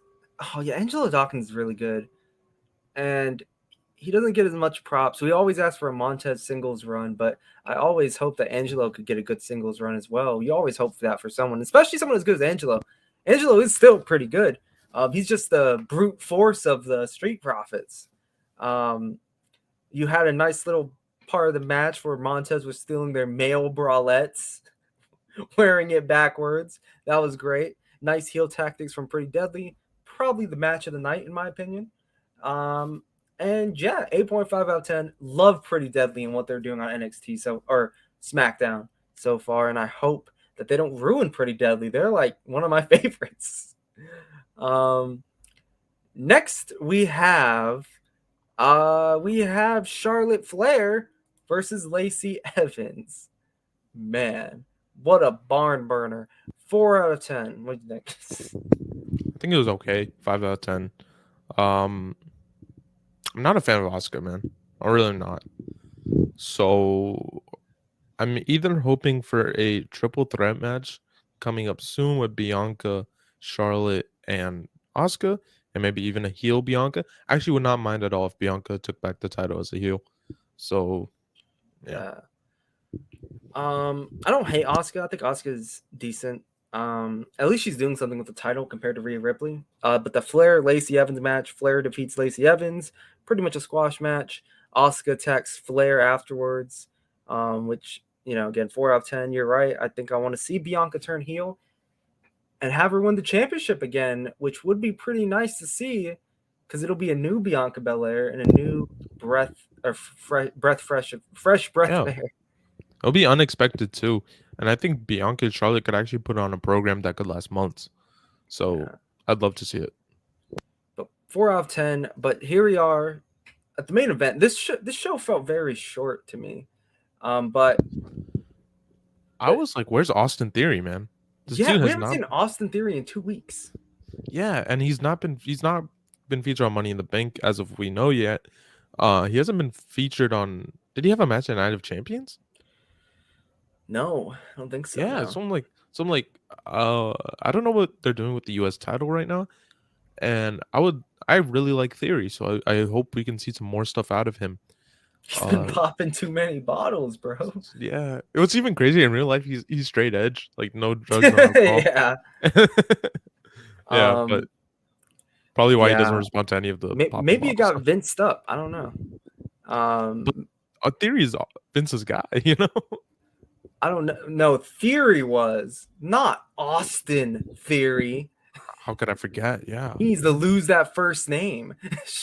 He needs to stop popping them bottles. But our main event, we have Solo Sikoa, who they're building up as a big star, which I actually really enjoy too, defeating Sheamus by knockout. Well, I don't know if it ended in no contest or a knockout, but I'm gonna just say Solo won because Sheamus kind of got his ass whipped.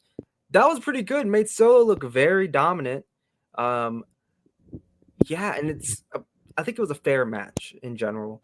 What do you think about it? Yeah, I think it was an amazing match. I think it was so good from start to finish. This is a pay-per-view caliber match in my opinion. I really loved it. 2 hard-hitting dudes. Sheamus I was just thinking about the other day. I was like, Sheamus has been in the WWE for so long. He's one of the longest tenured guys on the roster, and he's killing it, man. He's still so good at his age, and I wouldn't be mad if him and Austin Theory ran it back at a pay-per-view. That'd be pretty cool. It could be debated that this is peak Sheamus, and he's at near the end of his career. Because honestly, I'm loving Sheamus now more than probably ever.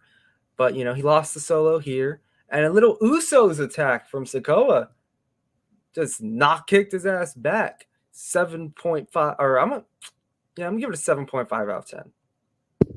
I'm gonna give it 9 out of 10. Really love the match. But the whole show, what would you give it? It didn't feel like the show had a lot of substance, so I'm just gonna go based off what it did have.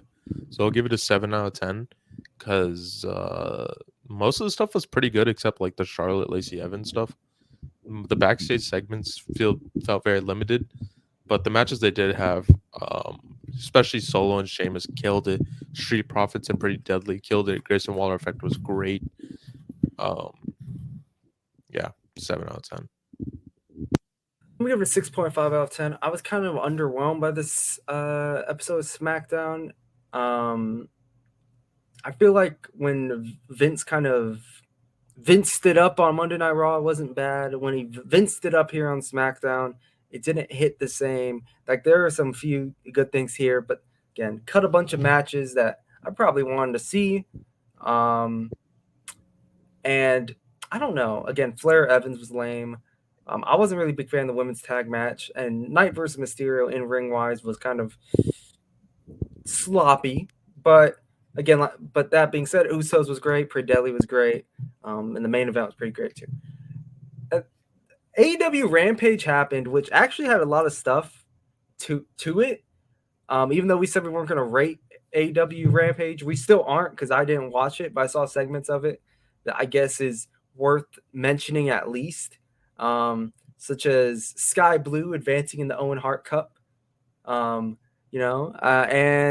John Morrison's debuting for the 15th time as a different Johnny. He's Johnny TV now. John Morrison and CM Punk on the same card. Someone might die. What's gonna happen? I can't. They have a really, really big roster spread out with ROH and AEW, but still to have 3 shows running, it must be taxing because there's some superstars who are doing all 3 shows. or at least 2 shows a week, right? Give them a raise. I actually wouldn't mind doing a brand split. I think it could be really good for their roster, really, because they have so much talent that they don't need to be on every show. Rampage could kind of be like their NXT. Yeah, I agree. But we're gonna go to Collision though, when we have a La Suzuki Gods segment starting off the show. We gotta love La Suzuki Gods once more. And Chris Jericho's like, it was only Chris Jericho and Minoru Suzuki. Sammy Guevara didn't show up for some reason. I wonder why. Everyone's singing Judas. Jericho's song is so over. I love that. Yeah. Real quick, I love when Jericho is like, I'm from Winnipeg, you idiots. Don't cheer me. Yeah. Sorry, when you mentioned Sammy Guevara, it just reminded me, I recently went to a Texas Contender Series show, and they had this giant poster of Sammy Guevara saying Rumble in Pakistan. Apparently, Sammy Guevara did a wrestling pay-per-view in Pakistan. Really? Yeah, that's so random. And I was like, okay, that's really cool, really funny for some reason. And they had like this huge banner in the Houston premiere. It's like, I was like, oh my God. So maybe that's where it was. I think Sammy Guevara is a homegrown Houston boy, right? You ever see that video of like Sammy Guevara at like a boxing match or something? And then he's like giving this interview trying to cut a heel promo, but no one knows who he is. So there's like no reaction. And he's like, yeah, y'all better shut up. Dubai, you want to see me box? Try one more time. Hey, Dubai, I know you guys are stupid, but I asked, do you guys want to see me box? Such a heel. Such a heel. So embarrassing. I think your mic's mute. I was saying I did see that match he did with Izzy James and Matt Hardy that was recommended from Izzy James when he was on our podcast. Yeah. It was great. Cool. I don't know if you know Brandon Rogers. Sammy Guevara was on that too. He was like Brandon Rogers, like this YouTuber skit guy. Shout out to him. I'm probably gonna post it right here. Yeah, shout out. I know. Yeah. He's cool. But anyways, off topic. Jericho Guevara, he isn't there, but Suzuki is, and then Sting and Darby Allin come in the ring and is like, "Yo, my dog, we have our partner for Forbidden Door. Who is it though? Well, he beat Jericho in the past at the Tokyo Dome. It's Tetsuya Naito. What? That's crazy." Yeah, it was crazy, but I was expecting Goldberg. I really wanted it to be Goldberg. I really wanted it to be Goldberg. No, but like even before they said that, I was like, please be Goldberg, or Ryback. Just because like it'd be so funny. Yeah, Ryback, bro. Dude, please AEW do Goldberg versus Ryback in a freaking no holds barred casket match. I don't care. Buried alive, just hair versus hair match. Whoever loses has to wear a wig. We need Ryback versus CM Punk. Run it back one more time. I'm pretty sure that might cause CM Punk to leave again. Yeah, Elite should want to bring in Ryback. I see him on TikTok all the time talking about how cool he is. He's like, I'm Ryback. I'm the big guy. Wah! He's like, WWE shadow banned me. Like, bro, there's no conspiracy theory against you. Chill out. Yeah. But, yeah, I thought this was pretty fair, I think.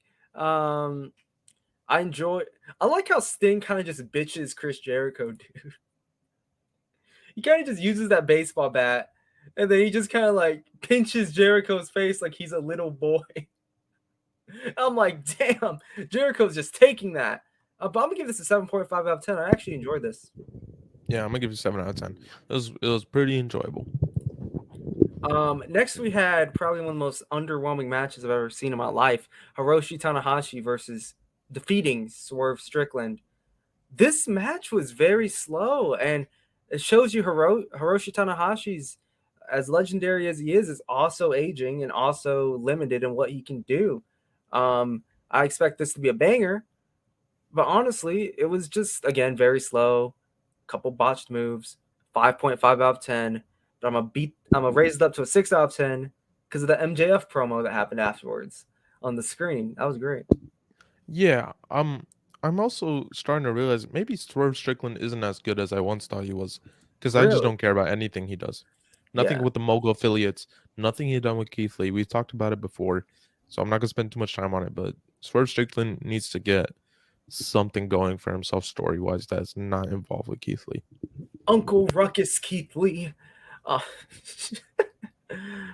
Yeah, Hiroshi Tanahashi wins. MJF's music hits, and then MJF's like, "You think I'm dumb enough to go to Canada? No, I'm gonna see you at Forbidden Door." But anyways, yeah, that was cool, I guess. Brody King versus Andrade happened. Andrade as a face is so surreal. I enjoy it so far. And I enjoy Andrade's little cool skull thing and how he kind of just took Ric Flair's moveset. That was cool. But this match was fair. Andrade defeating Brody King by disqualification after interference by Buddy Matthews. What'd you think about it? This dude Andrade is putting on solid matches at this rate, hopefully every week, because ever since he's been consistent on Collision, I love everything. Andrade Flair is one of the best additions to the Collision roster at this moment, you know. Yeah. And Buddy Ripley, maybe they can do a longer rivalry, you know. Andrade Flair, Buddy Ripley. I want to see, yeah, maybe a championship on the line someday. The WrestleMania rematch. Man, Dominic Mysterio, man, just taking that boy's woman. Poor. And I actually saw an interview about Dominic talking about that. He's like, man, he kissed my sister. And she was like 19. He's like 33. So she's legal. Barely legal. How I like him. Don't clip that out of context. Actually, I'm definitely posting that on the YouTube shorts. This is like a little off topic. But I remember I was talking to some girls and Hottie's like, bro, they look like they're 16. I'm like, bro, they're my age. Dude, that doesn't matter. Bro, I'm like, if she looks like she's 10, it's gonna get me canceled. This is like real world me and him. You brought it up. You brought it up. You brought it up. I was like, oh yeah, I used to talk to that girl. And then you're like, oh, she looks like she's high school. You brought it up on the podcast. We're gonna fight based on our real lives. Did you rate this? I gave it a 7 out of 10. The match? Yeah, King and Andrade. Okay, Andrade Flair. I'm gonna give it an 8. Thought this was really good. Yeah, freaking love Andrade. I just want to say, Christian Cage, his promo, and I'll just say this, dude. Last week, Christian Cage, he said he was in a bad mood, but knowing that he was going to be in Toronto the week after, oh my God, he got put in an even worse mood. I love Christian Cage, dude. Oh. He's so good. Like we talked about how this TNT Championship change is a bit lame because they are treating the title pretty bad, but Christian Cage just doing what he's doing, not even really competing, just being this manager, pretending that he's the champion, is pretty fucking awesome. Yeah, I love that he said no more open challenges, because I think open challenges really do diminish the title.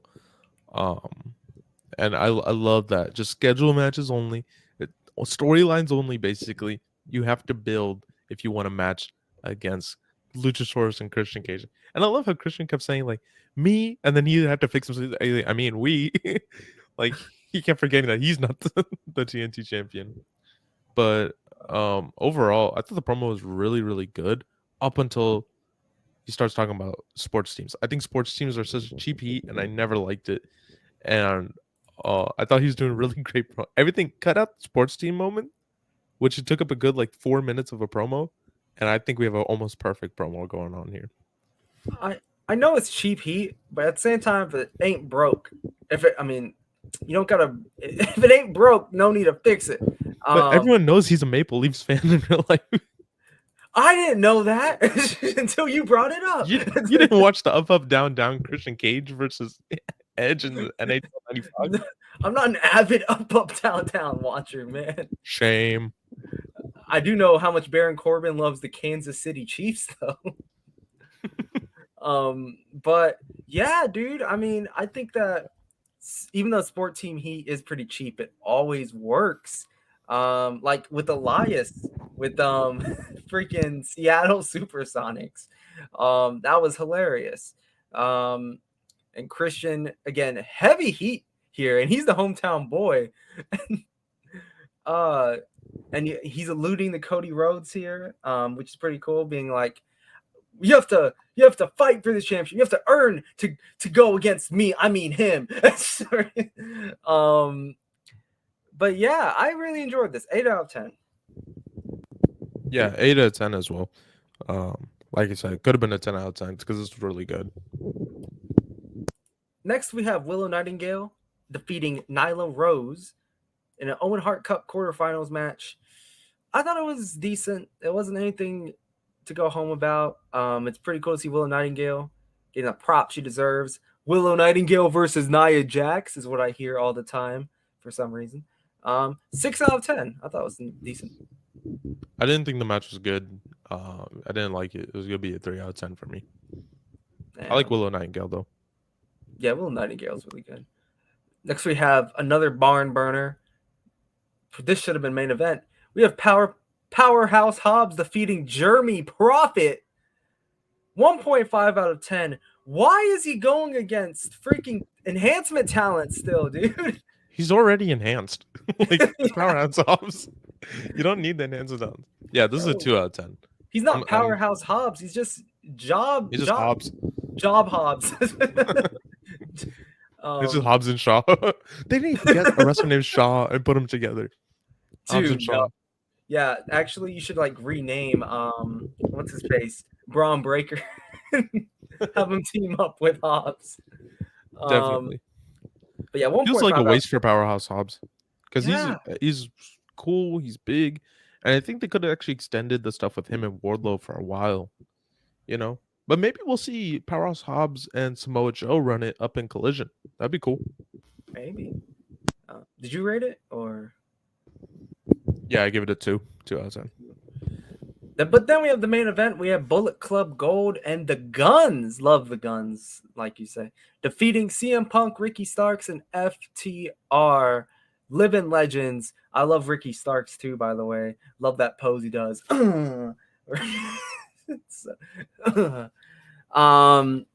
This was a decent match. Canada was not a fan of CM Punk. Yeah, I love it. Canada did not like CM Punk, bro. Yeah, I love the booze. I love the way CM Punk just really soaked it in and had a good time anyways. I think the match was freaking awesome too. We might have a little CM Punk heel turn. That's the room. That's what's in the dirt sheets. Why does CM Punk not, or why does Canada not like CM Punk? Because of the elite stuff, or probably Kenny Omega's the hometown guy. Oh, that's right. Yeah, he is Canadian. He's from Toronto. Yeah. Also, I think just CM Punk outside of Chicago is not gonna get a lot of cheers. And I think actually the smart thing you do is not maybe play it like as not a straight face or not a straight heel. Maybe do a little bit of both. I think that would be really optimal for a guy like CM Punk because he is kind of like a heel face in real life, right? Yeah. So maybe that would be best. Good match though. What would you rate it? 7.5 out of 10. That was nice. Yeah. I'm gonna give it an 8.5. I like, CM Punk should go up to Toronto and be like, "Who's your daddy, Toronto?" But yeah, and pretty shocking to see Bullet Club Gold win. Actually, not gonna lie. And the Guns. But anyways, how would you rate AEW Collision as a whole? As a whole, the show is getting a 6.5. As a whole, it's a 6. I didn't like the show really, if I'm being honest. Pretty pretty disappointing. I feel like there were good spots, but then everything was just meh, honestly. You had a couple good matches. Christian Cage put one killer promo, but I don't know. 6 out of 10. But that was a 6 out of 10. What's the show of the week for you? I was going to ask you the same thing. I'm so glad you asked. Too late. AEW Dynamite actually is going to be my show of the week, even though you bashed it. But I actually, I enjoyed AEW Dynamite. Enjoyed the ending of it. Like I said, I enjoyed the little Suzuki Gods match against AR Fox and the fellas, and Adam Cole MJF promo. But as the weak parts of the show are probably the beginning, but then it kind of gets better as it carries on. What about you? Show of the week for me is WWE NXT. What? Yeah. NXT was really solid this week. I think they definitely had the show of the week. Baron Corbin doing his thing, just being rich and eating steaks. Seth Rollins, hurting his ribs, taking out Baby Goldberg. We got Chase U, Thea Hale just tapping out Tiffany Stratton. Wesley and Tyler Bate. Yeah, Wesley and Tyler Bate. That was a great match. And then, of course, the biggest thing, Von Wagner deformed. I love it so much. Come Tuesday. Coming Tuesday. And Stacks, of course. Can't forget him. Now, we have to do our superstar of the week, but I got to go with my 2 runner-ups first. And then I guess you can explain your 2 runner-ups, and then we'll take turns. My first runner-up has to be Logan Paul. I feel like definitely he's a huge part of this week. Did a whole shift in the Money in the Bank ladder match. Now, everyone doesn't know what to think. No one knows who's going to win. And this is my pick to win the whole thing. And I feel like he put on one stellar promo, whether you like it or not. Objectively, his promo is really good. And he's probably going to put on one hell of a match. And then my second runner-up is going to be my boy on AEW Dynamite, Eddie Kingston. He came back last week, and then he came back this week. Or technically, he came back 2 shows ago, whatever. He came back, returned, and then cut a promo, which was one killer promo. And I feel like he was the highlight, the superstar, the spotlight of AEW Dynamite's main event segment thing. I really enjoyed that. What about you? So those are your 2 runner-ups. Those are really great picks. My first runner-up is going to be Von Wagner. I think it really progressed his story. I think it made him more lovable. I can't wait to see what they do next. Von Wagner is my guy. I'll be riding with him in NXT. I'm on the Von Wagner bill. My other runner-up, will be Andrade El Idolo. This dude is so consistent right now. He's killing it on Collision. I'm so glad that Collision is now a home for guys like Miro, Andrade, CM Punk. Andrade, I think, is going to do major things on Collision. Maybe a championship reign coming soon. Maybe a great rivalry with House of Black. All I know is I'm all in for it. How's it House of Black with no black guys in it? Blackface. Now, my superstar of the week. Oh boy, I've been waiting for this. I'm excited for this. It's gotta be Von Wagner. It's like Von Wagner's segment was actually pretty good and heartwarming, but just knowing it's you. My superstar of the week is the megastar LA Knight. Yeah. God. Again, like I said, his promo went out of the park. It was only a minute long. It was only a minute, but that whole minute, everyone was going crazy for everyone's favorite LA Knight. Yeah. But again, like, it's one of those things where you got to keep playing it back. It's so good. If LA Knight wasn't in the Logan Paul segment, I guarantee you, I would think the Logan Paul entering the Money in the Bank contract match wouldn't be as good. It wouldn't be an 8 out of 10. It'd probably be like a 6.5, maybe a 7. But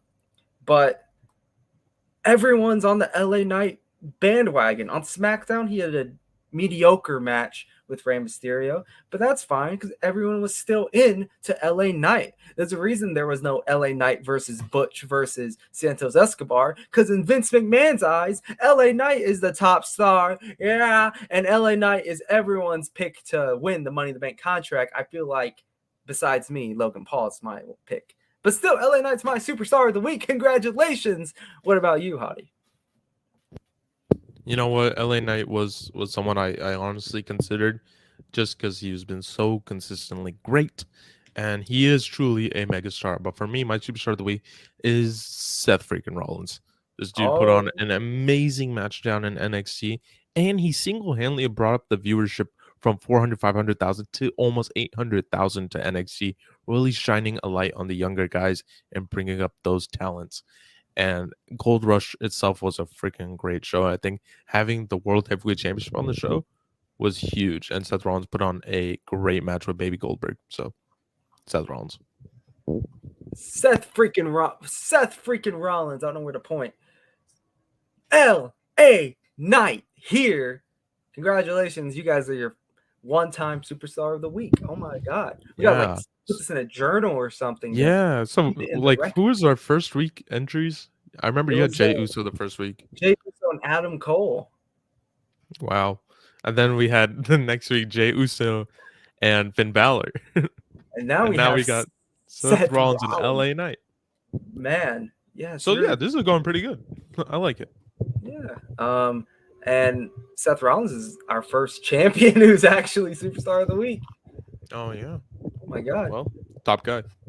Top guy. Anyways, if you smell what the Rock is cooking, if you don't smell it, it's the end of the video. And I hope you guys enjoyed this video.